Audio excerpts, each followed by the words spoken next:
जब मैं ये कहती हूँ तो मुझे अक्सर अपमान मिलता है, लेकिन फेलिक्स मेरा बॉयफ्रेंड बुरा आदमी नहीं है, या फिर मुझे कहना चाहिए नहीं था। वो हमेशा से ही एक खुशमिजाज इंसान रहा है जो हमेशा दूसरों की मदद करने के लिए तैयार रहता था, लेकिन उसके आसपास के लोगों ने उसे खराब कर दिया और कुछ ही हफ्तों के अंदर अंदर जिससे मैं प्यार करती थी, मैंने उसे तबाह होते हुए देखा। ये सब उस दिन शुरू हुआ जिस दिन वो अपना सपना पूरा करने जा रहा था, जस्टिन बीबर से मिलने। वो उठते बैठते खाते पीते बस जस्टिन बीबर के बारे में ही सोचता रहता था। उसके गानों ने फेलिक्स को उसके बुरे वक्त से बाहर निकाला था और तभी से वो उसकी जिंदगी का एक बहुत अहम हिस्सा बन गया, और इस हद तक कि हमारे 1 साल के बेटे का नाम भी उसने जस्टिन ही रखा। उस दिन जस्टिन बीबर हमारे ही शहर में था।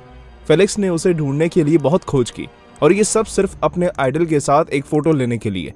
मुझे आज भी याद है कि उसने किस तरह उस दिन छुट्टी ली थी, और जब मैं काम पर जा रही थी तो मैं उसके चेहरे की खुशी और उसकी आंखों में वो चमक देख सकती थी। फेलिक्स ने ना सिर्फ अपने आइडल के साथ फोटो खिंचवाने का मौका खो दिया, बल्कि उसके अस्वीकार की वीडियो वायरल हो गई। उस रात वो मुझसे भी लेट घर पर आया, वो भी रोता हुआ। उसने खुद को अपने कमरे में बंद कर लिया और किसी से भी बात करने, यहाँ तक कि खाने के लिए भी मना कर दिया। अगले कुछ दिनों तक मैंने उसे जितना हो सकता था उतना सपोर्ट करने की कोशिश की, लेकिन उससे कोई फर्क नहीं पड़ा। ऐसा लग रहा था कि मैं पूरी दुनिया से अकेली लड़ रही हूं।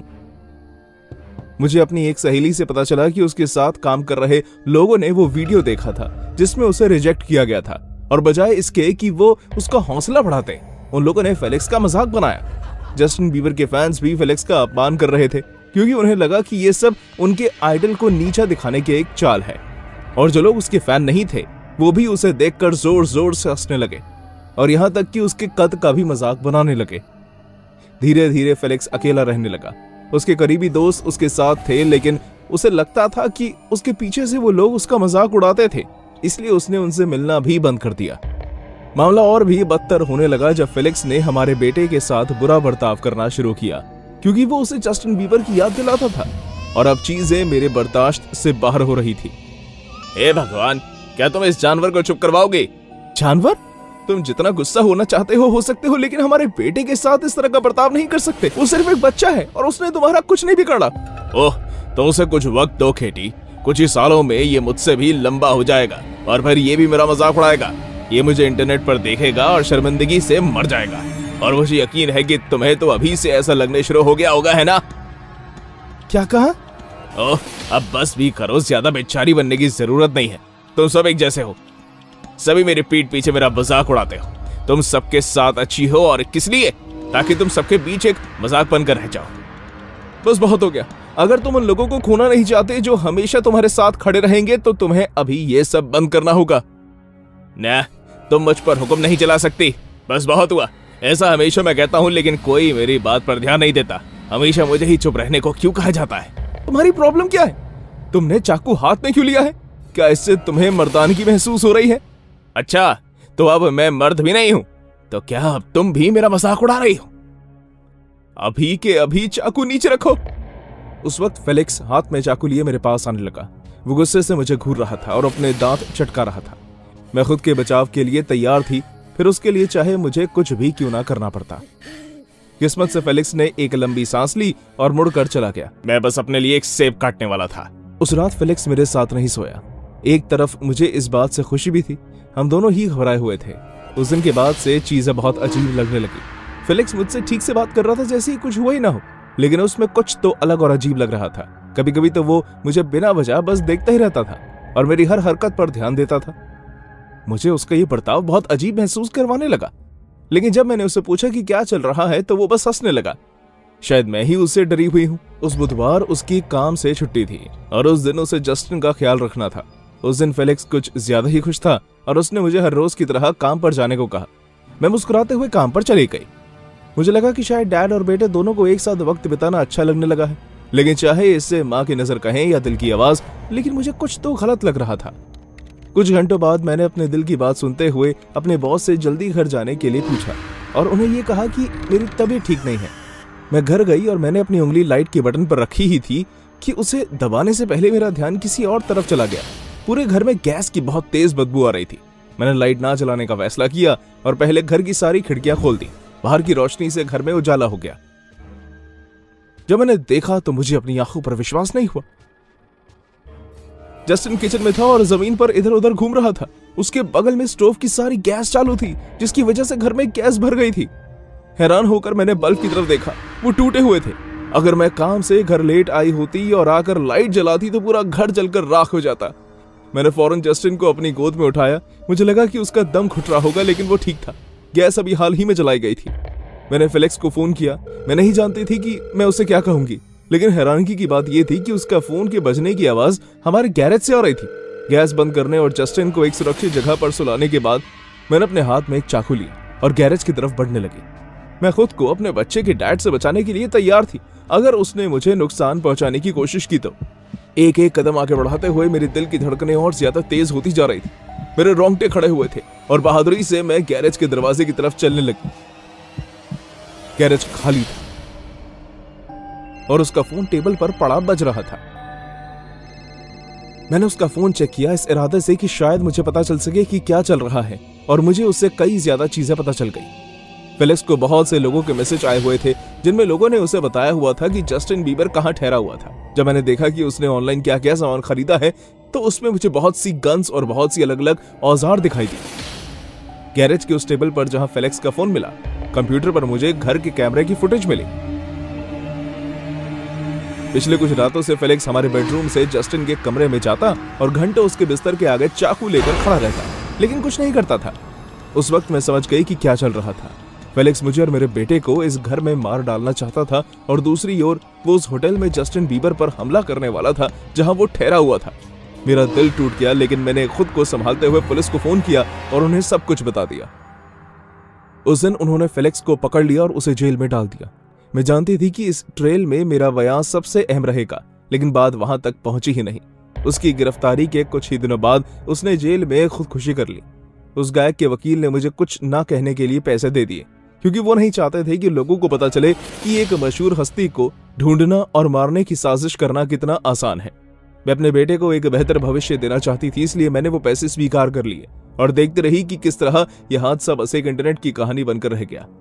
फेलिक्स को दुनिया भूल चुकी थी। मैं जानती हूं कि वो एक अच्छा इंसान था, लेकिन समाज ने उसे शैतान बना दिया था। अगर आपका कोई चाहने वाला है जिसके साथ भेदभाव हो रहा है और वो एक मुश्किल दौर से गुजर रहा है, तो उसे जितना हो सके उतना सपोर्ट कीजिएगा, क्योंकि आप नहीं जानते कि जब वो चला जाएगा आप उसे कितना याद करेंगे।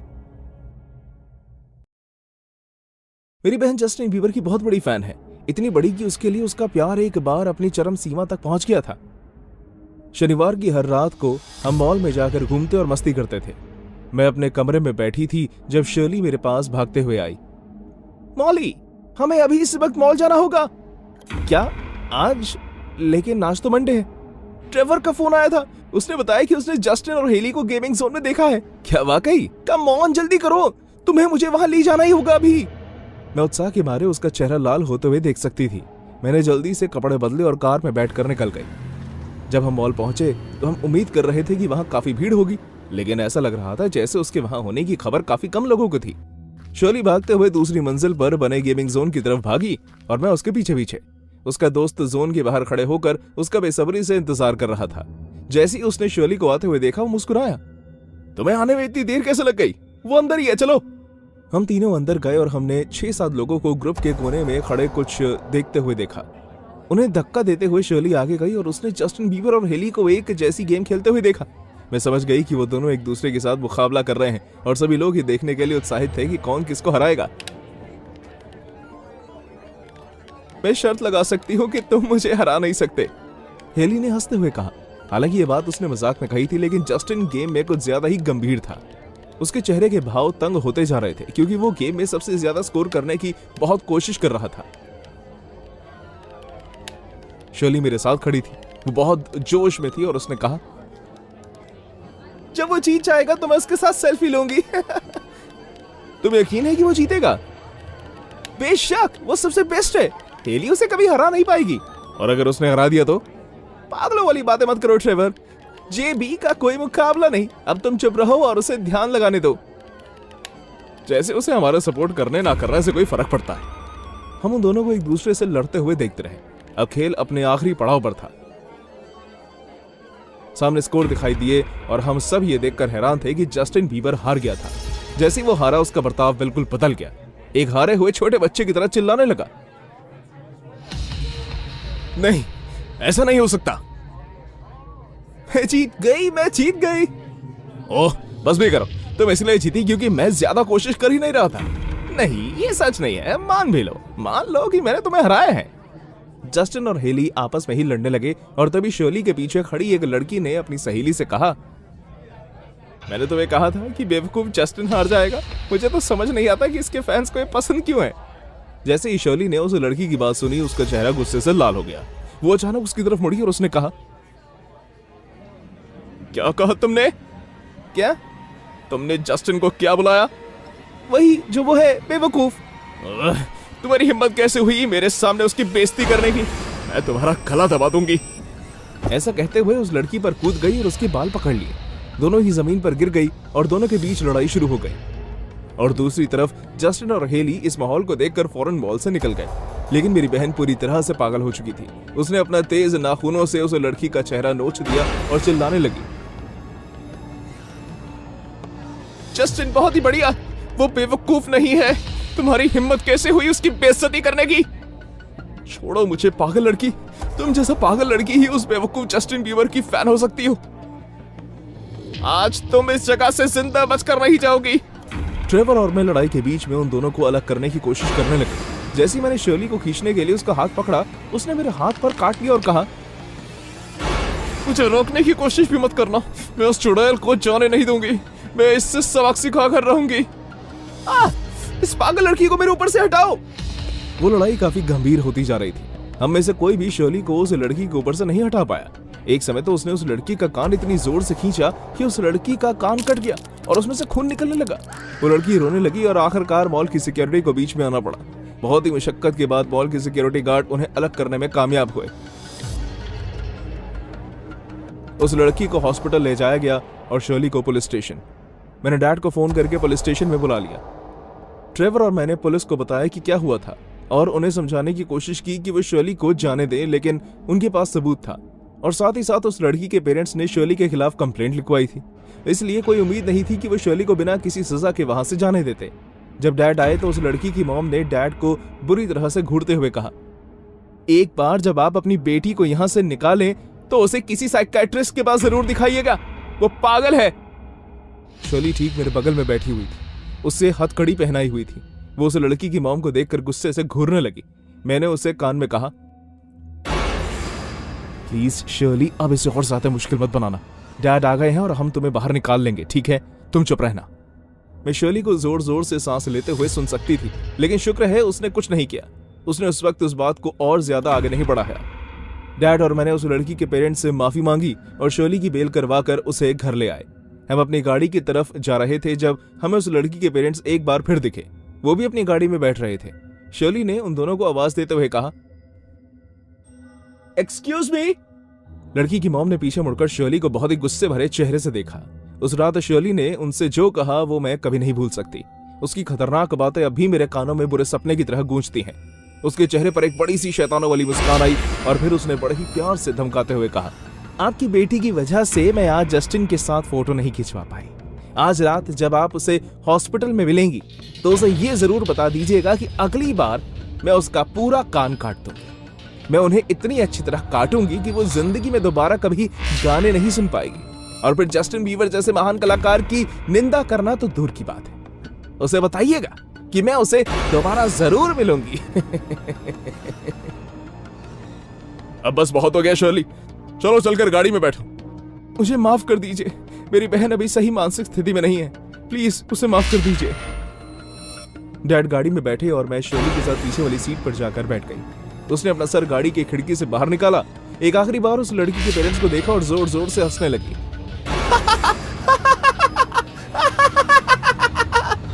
उस लड़की के पेरेंट्स वहां खड़े के खड़े ही रह गए। वो मेरी बहन की बातें सुनकर और उसका बर्ताव देखकर सदमे में थे। अभी शर्ली का ट्रीटमेंट चल रहा है। हम उसे साइकियाट्रिस्ट के पास लेकर गए थे। मुझे लगता है कि अब वो ठीक हो रही है, लेकिन कौन जाने कब क्या हो जाए। टॉक्सिक फैंस आजकल हर जगह पर है। मुझे यकीन है कि आपने अपने बचपन में ऐसे फैसले लिए होंगे या ऐसी चीजें की होंगी जिसका आपको अब पछतावा होता है। कुछ ज्यादा या कुछ कम, लेकिन आपको हमेशा वो एक गलती दर्दनाक तरीके से याद रहती है। मेरे केस में जो हुआ वो जस्टिन बीबर के इर्द गिर्द ही है। जब मैं एक टीनेजर थी तो मुझे उसका म्यूजिक बहुत पसंद था। मैं हमेशा उसके गाने गाती रहती थी क्योंकि मुझे वो बहुत अच्छे लगते थे। मेरा कमरा जस्टिन बीबर के पोस्टर से भरा हुआ था, यहाँ तक कि मेरे पास एक टी शर्ट भी थी जिस पर जस्टिन बीबर की तस्वीर बनी हुई है। आप तो जानते ही होंगे कि जब एक टीनेजर पर किसी मशहूर गायक का भूत चढ़ता है तो ऐसा ही होता है। खैर, मैं ये जानकर पागल हो गई थी कि वो हमारे शहर में एक कॉन्सर्ट के लिए आ रहा है। मुझे अपनी मॉम से उसके कॉन्सर्ट पर जाने के लिए टिकट खरीदने की भीख मांगते हुए ज्यादा समय नहीं लगा। प्लीज मॉम, मुझे जाना है, आखिर जस्टिन आ रहा है। आप तो जानती हैं कि मुझे वो कितना ज्यादा पसंद है, प्लीज। ठीक है, मैं इस बारे में सोचूंगी। इतनी मिन्नतों के बाद वो मान गई, लेकिन उन्होंने एक शर्त रखी कि मैं कॉन्सर्ट में अकेले नहीं जा सकती, और वैसे भी मैं अकेले नहीं जाने वाली थी। मेरी बेस्ट फ्रेंड एनी, वो भी जस्टिन बीबर की बहुत बड़ी फैन थी, इसलिए हम दोनों उस कॉन्सर्ट में एक साथ जाना चाहते थे। उस दोपहर मैंने उसे फोन करके ये खबर सुनाई। एनी, मेरी मॉम ने मुझे कॉन्सर्ट में जाने की इजाजत दे दी। ओह माय गॉड, हम एक साथ जस्टिन बीबर को सुनेंगे। हाँ, सच में। हम दोनों ने कॉन्सर्ट की टिकट खरीद ली और उस दिन के बाद से हम बहुत ही उत्साह के साथ उस दिन का इंतजार करने लगे। आखिरकार जब वो रात आई तो मैंने अपनी पसंदीदा जस्टिन बीबर शर्ट पहनी और अपनी मॉम के पास गई, जो मुझे एनी के घर ले जाने वाली थी। चलिए मॉम। क्या एनी तैयार हो गई? हाँ, हो ही गई होगी। हम जल्द ही अपनी गाड़ी में बैठे और मेरी बेस्ट फ्रेंड के घर के लिए निकल गए। वहां पहुंचने के बाद मैंने कई बार उसे आवाज लगाई, लेकिन उसने कोई जवाब नहीं दिया। इसकी वजह से मुझे चिंता होने लगी। मैं जानती थी कि एनी कभी जस्टिन के कॉन्सर्ट के लिए लेट नहीं हो सकती। मैं जाकर बेल बजाती हूँ मॉम। मैंने जैसा कहा वैसा ही किया और जब मुझे दरवाजे की तरफ किसी के भागने की आवाज आने लगी। जब उसने दरवाजा खोला तो मैंने उसे देखा। मुझे यकीन नहीं हो रहा था कि वो एनी थी। मुझे माफ करना ऐश, मेरे मेकअप ने जरूरत से ज्यादा ही वक्त लगा लिया। सबसे ज्यादा अजीब तो ये था कि उसने अपने बाल डाई कर लिए थे, लेकिन वो उस पर बिल्कुल सूट नहीं कर रहे थे। यहाँ तक कि वो रंग उस पर ऐसा लग रहा था जैसे वो बहुत बीमार हो, और उसकी शक्ल मुरझाई हुई थी। उसके ऊपर उसने बहुत सारा मेकअप लगाया हुआ था, इसलिए उसका चेहरा भी अजीब लग रहा था, और उसके कपड़े भी कुछ खास अच्छे नहीं थे। मेरी ही तरह उसने भी जस्टिन की फोटो वाली शर्ट पहनी हुई थी, लेकिन उसने उस पर अपनी ही कलाकारी की थी। उसने उस पर लाल रंग के पेंट से आई लव यू लिखा था, जो शायद जल्दबाजी में लिखा था, इसलिए साफ नहीं था। ऐश? हाँ, कोई बात नहीं एनी, चलो चले। जब मेरी मॉम ने एनी को देखा तो उनके चेहरे पर भी हैरानगी वाले भाव आ गए और उन्हें उसके लिए चिंता भी होने लगी, लेकिन उन्होंने उसकी तरफ देखना बंद कर दिया और गाड़ी चलाने लगी। कैसी हो एनी? तुमने तो अपना मेकओवर ही कर लिया। हाँ, अच्छी लग रही हूँ ना मैं? मुझे लगता है कि ब्लॉन्ड बाल मुझ पर ज्यादा अच्छे लगते हैं, बिल्कुल जस्टिन की तरह। जैसे ही मेरी सहेली ने ऐसा कहा, मैंने मुड़कर उसकी तरफ देखा। उसकी अजीब सी मुस्कान जो उसकी लाल लिपस्टिक की वजह से उभर कर आ रही थी, उससे मुझे डर लगने लगा।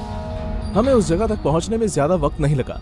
वहां पहुंचने के बाद मेरी मॉम ने गाड़ी पार्क की और हम बाहर निकल गए। शुक्रिया मॉम, मजे करना, और अगर कोई भी बात हो गई तो मुझे फोन करना मत भूलना। हाँ पक्का, बाद में मिलते हैं।